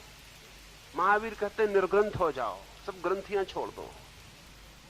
अभी मनोविज्ञान ने कॉम्प्लेक्स शब्द पर बहुत काम करना शुरू किया, क्योंकि पूरब में तो ग्रंथि शब्द बहुत पुराना है। मन के जो उलझाव उनको हम ग्रंथि कहते रहे। पश्चिम ने अभी पिछले 50-60 वर्षों में कॉम्प्लेक्स शब्द का उपयोग करना शुरू किया। उसका अर्थ है ग्रंथि। और मन में बड़े कॉम्प्लेक्स हैं और मनोविज्ञान बहुत कोशिश करता है कि इनसे सुलझाव हो जाए, लेकिन अभी 50 साल की निरंतर कोशिश से यह अनुभव में आया कि चाहे वर्षों की साइको एनालिसिस कोई करवाए तो भी कॉम्प्लेक्स सुलझते नहीं। केवल वो आदमी उनके साथ रहने को राजी हो जाता है, बस। एक आदमी में क्रोध है, वो परेशान है कि क्रोध को कैसे हटाऊं। अगर मनोवैज्ञानिक के पास जाएगा तो 2-3 साल की लंबी प्रक्रिया के बाद वो इस स्थिति में आ जाएगा कि वो राजी हो जाएगा कि नहीं हटता है, रहने दो। राजी हैं, अब हटाने की भी कोशिश नहीं करते। इससे ज्यादा कहीं पहुंचते नहीं। वो सुलझाने की कोशिश में आप यहीं तक पहुंच सकते हैं कि उलझी हुई ग्रंथि को ही सुलझा हुआ समझ के दबा के सो जाएं। वो सुलझने वाली नहीं है, उसका स्वभाव उलझा होना है। मन ग्रंथि है, माइंड इज द कॉम्प्लेक्स। ऐसा नहीं कि कुछ और कॉम्प्लेक्स हैं जिनको हल कर दिया तो पीछे माइंड बचेगा। वो मन ही गांठ है। उसको सुलझाने का जो उपाय लाओस से जैसे लोग सुझाते हैं वो ये है कि इस मन की जो आधारशिला है, भेद, अपना पराया, अंधेरा उजेला, मित्र शत्रु, जीवन मृत्यु, शरीर आत्मा, स्वर्ग संसार, ये जो भेद है इनको गिरा दो। नसरुद्दीन एक कार से टकरा गया, उसको भारी चोट पहुंची है, जितनी पहुंच सकती। दोनों पैर की हड्डियां टूट गई हैं, एक हाथ टूट गया है, गर्दन टूट गई है, कई पसलियां टूट गई हैं, सिर पे बहुत चोट है, सब पे पट्टियां बंधी। वो अस्पताल में पड़ा है। सुल्तान नगर से गुजर रहा है। खबर मिली कि गांव का सबसे बूढ़ा आदमी और बड़ा जाहिर आदमी अस्पताल में है, तो वो देखने गया है। देख के उसकी समझ में ना आया क्या कहे, क्योंकि सिर्फ नसरुद्दीन का मुंह दिखाई पड़ता है और 2 आंखें दिखाई पड़ती, बाकी सब पट्टियां बंधी। भारी चोट पहुंची, आदमी बचेगा भी कि नहीं बचेगा। सुल्तान कुछ कहना चाहता है लेकिन कहां से शुरू करे यही समझ में नहीं आता। सहानुभूति भी क्या बताए, मामला ही बिल्कुल गड़बड़ है, सहानुभूति बताने लायक भी नहीं। फिर भी कुछ कहना चाहिए तो वो कहता है कि बहुत ज्यादा चोट पहुंची, पैर टूट गया, हाथ टूट गया, सिर पे चोट पहुंची, मुंह पे चोट पहुंची, पसलियां टूट गई, बड़ी पीड़ा होती होगी नसरुद्दीन, बहुत ज्यादा दुख, बहुत ज्यादा दर्द होता होगा। नसरुद्दीन कहता है नहीं वैसे तो नहीं होता, होता है व्हेन आई लाफ। उसने कहा कि जब मैं हंसता हूं तब थोड़ा होता है, ऐसे नहीं होता। वो सुल्तान तो समझ ही नहीं सका कि ऐसी हालत में कोई आदमी हंसेगा काहे के लिए। उसको ख्याल में नहीं आया कि कल्पना ही के बाहर था कि ये हंसेगा। वो नसरुद्दीन बोला नहीं ऐसे कोई तकलीफ नहीं हो रही, जरा हंसता हूं थोड़ी तकलीफ होती। सुल्तान की हिम्मत न पड़ी कि अब और कुछ आगे क्या कहे। फिर भी उसने कहा आ ही गया हूं तो अच्छा ही हुआ, एक सवाल पूछ के चला जाऊं। क्या नसरुद्दीन ऐसी हालत में भी हंस पाते हो? नसरुद्दीन ने कहा अगर ऐसी हालत में ना हंस पाऊं तो हंसना सीखा ही नहीं। और हंसने का क्या मतलब हो सकता है? और हंसने का मौका क्या हो सकता है? और हंसता हूं इसलिए कि अब तक कई बार ऐसा भ्रम होता था, लेकिन पक्का पता नहीं था, सोचा बहुत बार था। अब पता चला कि नसरुद्दीन हड्डियां कितनी ही टूट जाएं, नसरुद्दीन नहीं टूटता। इधर भीतर हंस लेता हूं, बड़ा मजा है, सब टूट गया, जो आ रहा है वही दया दिखला रहा है, लेकिन मुझको खुद दया नहीं आ रही। सब टूट गया है, सब फूट गया, अब इसमें कुछ है नहीं ज्यादा बचने वाला, हंसी आ रही है इससे। और लोग मुझसे आकर पूछते हैं कैसे हो नसरुद्दीन? नसरुद्दीन बिल्कुल ठीक है, नसरुद्दीन बिल्कुल ठीक है। ये जो ग्रंथियां हैं मन की, इनके बीच में अगर आप अलग दिख जाएं तो ग्रंथियां तत्काल गिर जाती हैं, फिर आप बिल्कुल ठीक है। वो सारी पट्टियां बंधी रहेंगी आपकी, सब ग्रंथियां उलझी रहेंगी, चारों तरफ सब उपद्रव बना रहेगा, सब बाजार खड़ा रहेगा, आप अचानक बाहर हो जाते। You transcend it. अतिक्रमण है, अतिक्रमण में ही सुलझाव है। गुत्थियां सुलझाई नहीं जा सकती, गुत्थियों के पार होने में सुलझाव है। घाटी में रह के अंधेरा नहीं मिटाया जा सकता, लेकिन शिखर पे चढ़ जाता है, सूरज पे पहुंच जाता है, खुली रोशनी है, धूप है। घाटी में अंधेरा है, वो घाटी में पड़ा है, लेकिन अब ये आदमी घाटी में नहीं। हमारी सबकी कोशिश ये है कि दिया जलाओ, आग जलाओ, घाटी को उजाला करो, मर रहो घाटी में, वहां से हटो मत। जहां बीमारी है वहीं रहो, वहीं उलझे रहो और वहीं सुलझाने की कोशिश करते रहो, बीमारी के पार ना जाओ। लाओत्से की कीमिया, लाओत्से जैसे सभी लोगों का दर्शन पार का दर्शन है। अतीत हो जाओ, हट जाओ, जहां है उपद्रव वहां से थोड़ा दूर हो जाओ, फासला करो बीच में, देखो जरा दूर होके तो हंसी आ जाती है, फिर कोई उलझाव बांधता नहीं। तो लाओत्से जब कहता है कि गुत्थियों को हटा दो, ग्रंथियों को सुलझा दो, इसकी जगमगाहट मृदु हो जाए, ये जो हमारे भीतर अस्मिता है, जो अहंकार है, ये अभी एक लपट की तरह जलाती, इसकी जो जगमगाहट है वो आंखों को पीड़ा देने वाली है।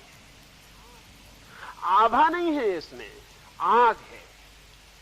अल्लाह से कहता है इसकी जगमगाहट मृदु हो जाए, तुम जरा सुलझाओ अपनी ग्रंथियों को, तुम जरा घिस दो अपनी नोकों को, और तुम पाओगे कि तुम्हारा अहंकार नहीं हुआ, अस्मिता हो गया। इन दो शब्दों को थोड़ा समझना अच्छा होगा। संस्कृत के पास बड़े समृद्ध शब्द हैं, जैसे अहंकार, ईगो, लेकिन एक और शब्द है संस्कृत के पास, अस्मिता। उसके लिए अंग्रेजी में अनुवाद करना असंभव है, उसको हिंदी में भी अनुवाद करना असंभव है। अहंकार का अर्थ है ऐसा मैं जिससे दूसरों को चोट पहुंचती है।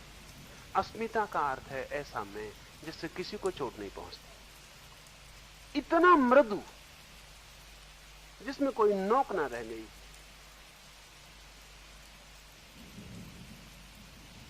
शब्द की ध्वनि भी चोट वाली है। अहंकार, अस्मिता। अस्मिता में एक भाव है, कोई तूफान शांत हो गया, लहरें गिर गईं। झील अब भी है, लेकिन तूफानों का, आंधियों का, लहरों का विक्षिप्त रूप नहीं है। झील अब भी, झील में वही लहरें अब भी सो रही हैं जो कल उठ गई थीं और तूफान में नाचने लगी थीं और विकराल हो गई थीं, और जिन्हें देख के प्राण कब जाते और नौकाएं डगमगाती और डूब जाती। तट कपते, घबराते, वो अपने ही हैं, लेकिन वही लहरें अभी भी हैं, सो गई हैं, शांत हो गई। अस्मिता का अर्थ है ऐसा अहंकार जिसमें से दंश चला गया, जिसमें ज्वाला न रही, आभा रह गई। आभा, सुबह सूरज निकलता है, उसके पहले जो प्रकाश होता है वो आभा है। सूरज निकल आया फिर तो ज्वाला शुरू हो जाती। सूरज नहीं निकला अभी, क्षितिज के नीचे पड़ा है।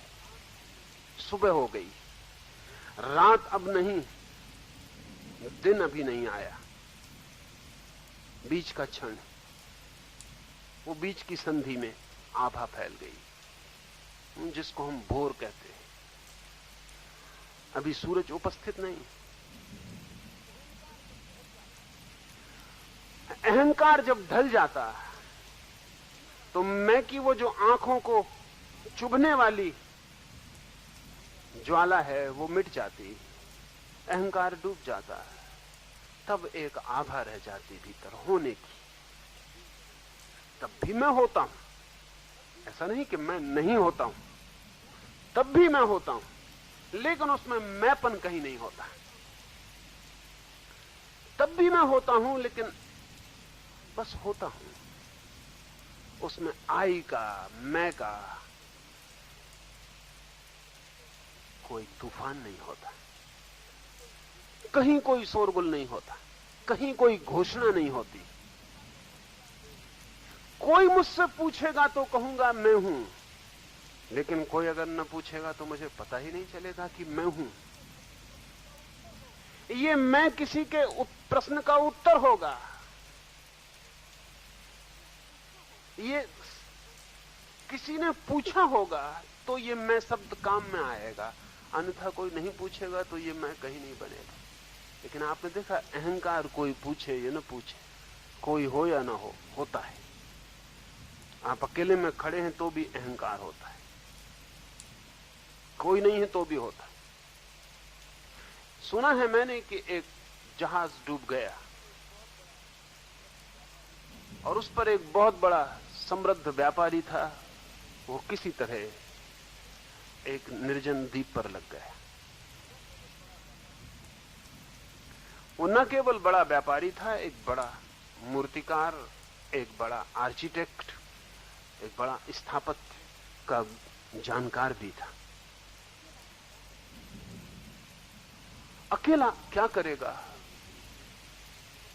तो उसने मूर्तियां बनानी शुरू की, उसने मकान बनाने शुरू किए, लकड़ियां काटी, पत्थर जमाए, उसने अपने को व्यस्त कर लिया। वर्षों पर वर्ष बीतने लगे, उसकी बस्ती बसने लगी। अकेला था, पत्थरों पर पत्थर जमा के, लकड़ियां काटकर, वृक्षों को काटकर रास्ते बनाए, करीब करीब बिल्कुल गैर जरूरी, लेकिन जो जो उसकी जरूरत की चीजें थी सब उसने बनाई, गैर जरूरी। उसने वो दुकान बनाई जो उसके गांव में थी, जिससे वो सामान खरीदा करता था। उसने वो होटल बनाई जिसमें वो भोजन किया करता था। उसने वो स्टेशन बनाई जहां से वो ट्रेन पकड़ा करता था, हालांकि यहां कोई ट्रेन न थी और यहां कोई, इस होटल में कोई चलाने वाला न था और इस दुकान पर कोई दुकानदार न था, न कोई चीजें बिकने को थी। लेकिन सुबह वो निकलता और दुकानदार को नमस्कार करता, कभी कभी जाके होटल में विश्राम करता, वो अकेले ही था। उसने मंदिर बनाया, उसने सारा इंतजाम किया। कोई 20 वर्ष बाद एक जहाज आके लगा और जहाज के लोगों ने उससे उतर के कहा कि हम तो सोचते थे तुम समाप्त हो गए, लेकिन तुम हो तो चलो। पर उसने कहा इसके पहले कि मैं चलूं, मैं तुम्हें अपनी बस्ती बता दूं। ये जो बस्ती मैंने इन 20 सालों में बना ली। बताया कि देखो ये दुकान है जहां से मैं सामान वगैरह खरीदता था, ये होटल है जहां कभी कभी थक जाता तो विश्राम के लिए जाता था, वो जो दूर तुम्हें दिखाई पड़ता है शिखर, वो मेरे चर्च का है जिसमें मैं जाता था। और उन लोगों ने कहा कि लेकिन चर्च 2 दिखाई पड़ते हैं, एक उसके सामने भी है। उसने कहा वो चर्च है जिसमें मैं नहीं जाता था। गांव में 2 चर्च थे, एक में मैं जाता था और एक में नहीं जाता था। एक मेरा चर्च था और एक दुश्मन का चर्च था। ये मेरा चर्च है जिसमें मैं जाता हूं और वो चर्च है जिसमें मैं नहीं जाता हूं। तो कुछ समझ में नहीं आया कि तुमने वो चर्च किस लिए बनाया जिसमें तुम्हें जाना ही नहीं है, जिस चर्च में तुम जाते ही नहीं हो वो तुमने किस लिए बनाया। उसने कहा कि उसके बिना अपने चर्च का कोई मजा ही ना था। उसको होना चाहिए उसके कंट्रास्ट में। तो और देखते हो अपने चर्च की शान और उसकी हालत।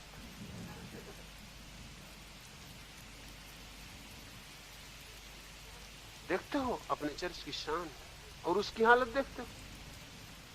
वर्षों से रंग रोगन भी नहीं हुआ है और मैंने तो कभी नहीं देखा कि कोई वहां जाता हो।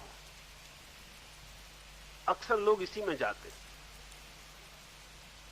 अकेले। अहंकार अकेला भी होगा तो अपने पास एक दुनिया निर्मित करेगा। वो उस चर्च को भी बना लेगा जिसमें नहीं जाता है। अहंकार अकेला नहीं हो सकता, उसके लिए दूसरे की जरूरत है। वो अदर ओरिएंटेड है, दूसरे के बिना उसका कोई मतलब नहीं। अस्मिता अकेली ही है, उससे दूसरे का कोई लेना देना नहीं। वो मेरा होना है, माय बीइंग। अहंकार आपके खिलाफ मेरी लड़ाई है, अस्मिता मेरा अस्तित्व है, आपसे कुछ लेना देना नहीं। और जब अहंकार मजबूत होता है तो अस्मिता भीतर दब जाती है, और जब अहंकार विदा हो जाता है तो अस्मिता प्रकट हो जाती है। अहंकार में जलन है क्योंकि वो दूसरे को जलाने की ही उत्सुकता में पैदा होता है। अस्मिता मृदु है। तो लाओस से कहता है जगमगाहट को मृदु हो जाए, ऐसा कुछ करो कि तुम्हारे जो मैं की जगमगाहट है, जो तुम्हारे होने का जो तीव्र और कटु और विषाक्त रूप है, ये हल्का हो जाए, मृदु हो जाए, शांत हो जाए, आभा रह जाए, प्रकाश मात्र रह जाए, कहीं कोई आग ना बचे। ध्यान रहे आग और प्रकाश एक ही चीज है, लेकिन आग जलाती है, प्रकाश जलाता नहीं। एक ही चीज है, आग जलाती है, प्रकाश जलाता नहीं। आग मौत को ला सकती है, प्रकाश जीवन को लाता है, और एक ही चीज है। आग में एक जलन है, एक त्वरा है, और प्रकाश में एक मृदुता है। हौले हौले, पद ध्वनि भी नहीं सुनाई पड़ती प्रकाश की। इसकी उद्वेलित तरंगें जलमग्न हो जाएं। ये जो विक्षिप्त अहंकार है, ये जो पूर्ण होने की विक्षिप्त आकांक्षा है, इसकी उद्वेलित तरंगें, इसकी विक्षिप्त तरंगें, इसकी पागल हो गई लहरें जलमग्न हो जाएं, झील में सो जाएं। और फिर भी ये अथाह जल की तरह तमोवृत्त सा रहता है। और जब ये सब हो जाएगा तब भी सब एक रहस्य, तब भी सब हल हो जाएगा, ये मत समझना। तब भी सब उत्तर मिल जाएंगे। ये बहुत कीमती है अंतिम जो पंक्ति है। फिर भी ये अथाह जल की तरह तमोवृत्त सा रहता है, जैसे अथाह हो जल। जल जितना कम हो उतना शुभ्र मालूम होता है, जितना ज्यादा हो जाए उतना नील वर्ण का हो जाता, और अथाह हो जाए तो काला हो जाता। अगर ठीक से समझें तो डार्कनेस जो है वो रहस्य का सिंबल है। ध्यान रहे, प्रकाश में रहस्य नहीं, रहस्य तो अंधकार में। प्रकाश एक अर्थ में छिछला है, अंधेरे में बड़ी गहराई है, बड़ी डेप्थ, एबिसिमल डेप्थ, और छोर नहीं। पूरी पृथ्वी प्रकाश से भरी हो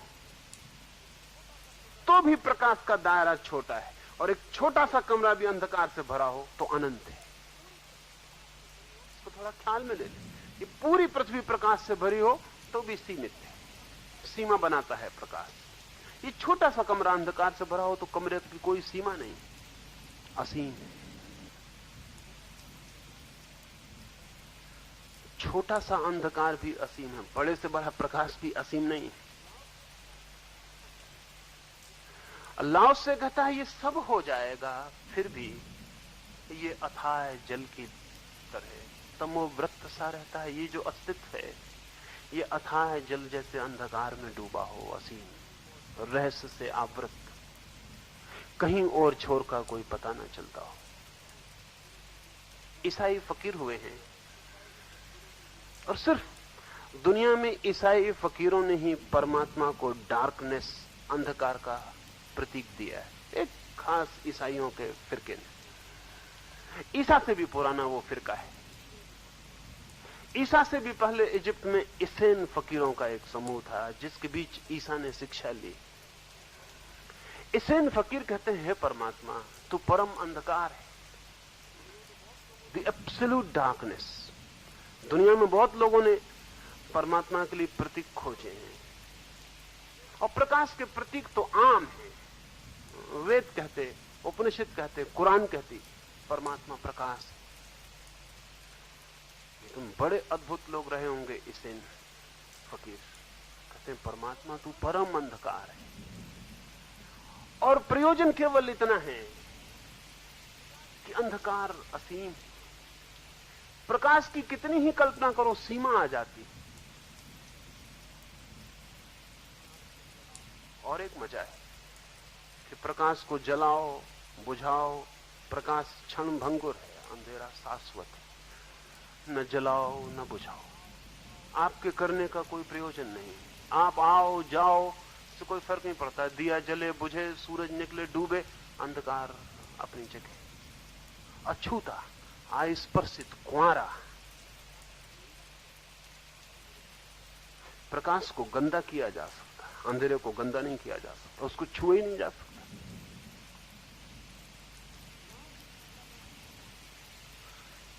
लाओ से कहता है अथाह जल अंधकार में डूबा हो, रहस्य में डूबा हो। रहस्य का अर्थ है जिसे हम जानते भी हों और जानते हों कि नहीं जानते। रहस्य का अर्थ है, ख्याल ले लें, रहस्य का इतना ही अर्थ नहीं है कि जिसे हम न जानते हो। जिसे हम न जानते हो वो अज्ञान है, रहस्य नहीं। जिसे हम जानते हो वो ज्ञान है। ज्ञान में भी कोई रहस्य नहीं है, अज्ञान में भी कोई रहस्य नहीं। अज्ञानी कहता मैं नहीं जानता, रहस्य जैसा कुछ भी नहीं है। न जानना बिल्कुल साफ है। ज्ञानी कहता मैं जानता हूं, तो रहस्य कुछ भी नहीं बचता, जानना बिल्कुल साफ है। रहस्य का अर्थ है जानता हूं कि नहीं जानता। जानता भी हूं किसी अर्थ में, और किसी अर्थ में कह भी नहीं सकता कि जानता हूं।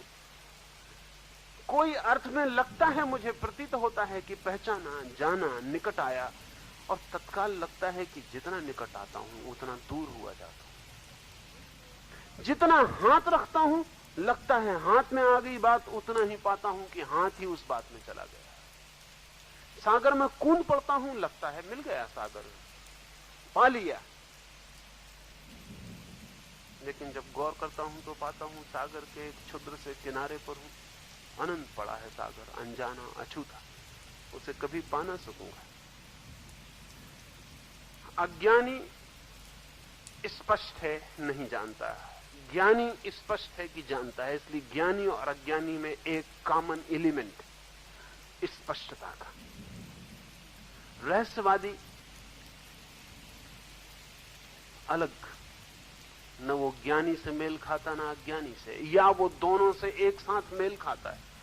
वो कहता है किसी अर्थ में जानता भी हूं, वो किसी अर्थ में नहीं भी जानता है। मेरे ज्ञान ने मेरे अज्ञान को प्रकट किया है। जितना मैंने जाना उतना मैंने पाया कि जानने को बाकी है।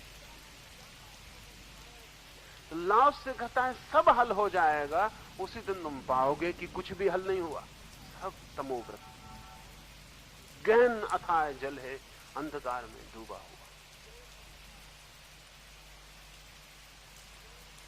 इस बात से जो चिंतक तरह के लोग हैं, सोच विचार वाले लोग हैं, उनको अड़चन होती इतना श्रम शून्य होने का, इतना श्रम ग्रंथियां काट डालने का, इतना श्रम सब, और अंत में कुछ स्पष्ट बात हाथ ना लगे तो बेकार गई मेहनत।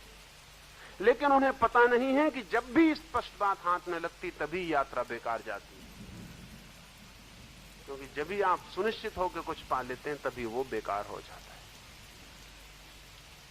That which is achieved completely and totally becomes useless, meaningless.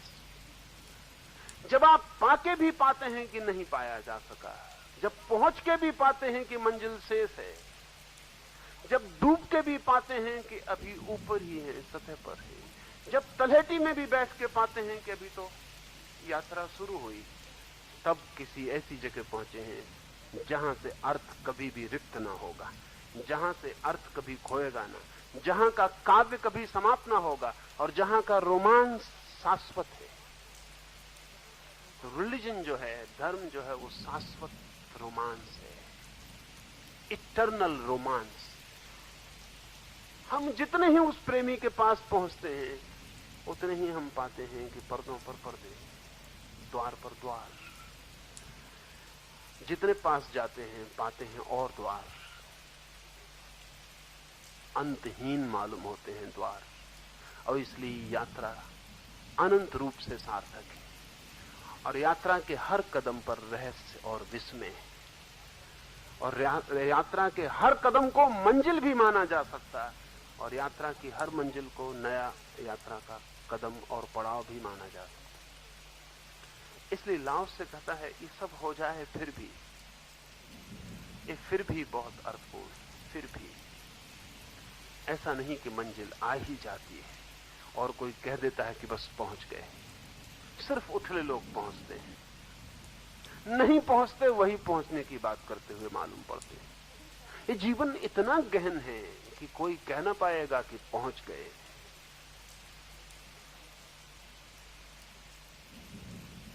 उपनिषदों में कथा है कि एक पिता ने अपने 5 बेटों को भेजा सत्य की खोज पर। वे गए, वर्षों बाद वे लौटे, पिता मरणासन्न है। वो पूछता है अपने बेटों से, सत्य मिल गया, ले आए, जान लिया?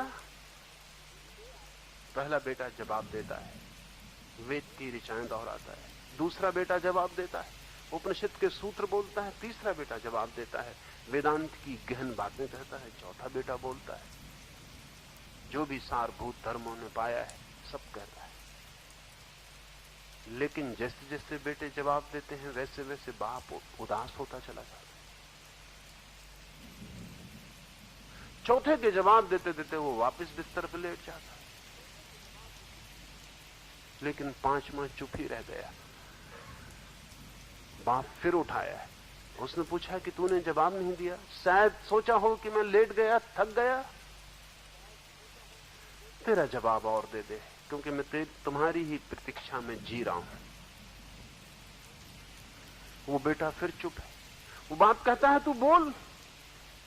वो बेटा फिर चुप है, उसने आंख बंद कर ली। वो बाप कहता है तो मैं फिर निश्चिंतता से मर सकता हूं, कम से कम एक जानकर लौटा है। जो चुप है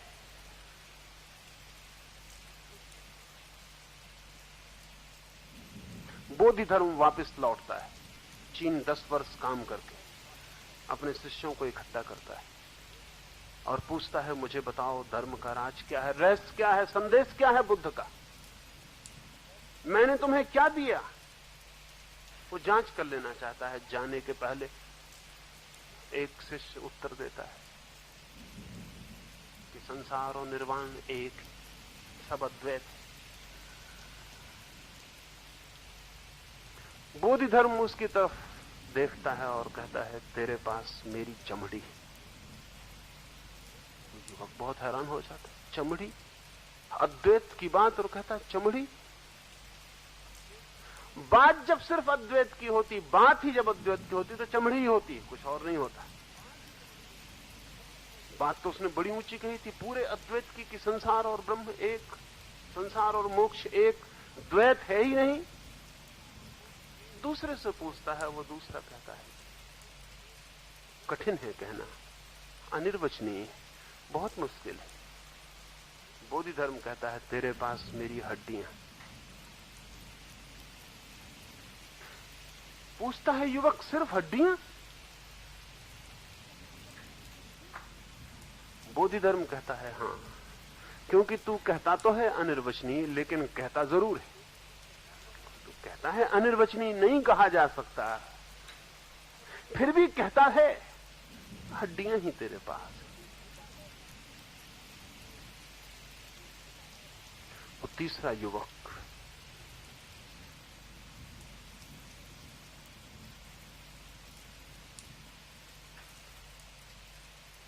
कहता है, न तो कहा जा सकता अनिर्वचनीय उसे, न कहा जा सकता अद्वैत उसे। शब्द नहीं वहां काम करते, वहां तो मौन ही सार्थक है। बोधि धर्म कहता है, तेरे पास मेरी मज्जा है। मस्तिष्क में खोपड़ी को घेरे हुए जो है वो तेरे पास। पर और इससे गहरी क्या बात होगी। वो चौथे युवक की तरफ देखता है। वो चौथा युवक उसके पैरों में गिर पड़ता है और सिर उसके पैरों में रख देता है।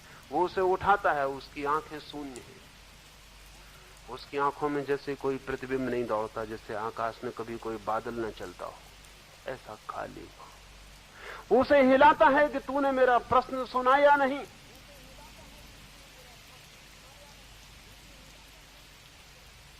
मैं तुझसे कुछ पूछता हूं, तुझ तक पहुंचा या नहीं।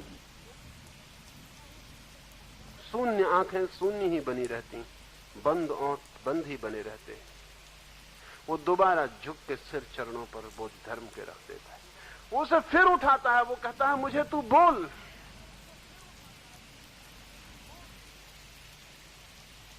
नहीं बोलता, वो चुप है। और बोधि धर्म कहता है, तेरे पास मैं हूं, अब मैं जाता हूं। वो वापस लौट आता है। तेरे पास मैं हूं।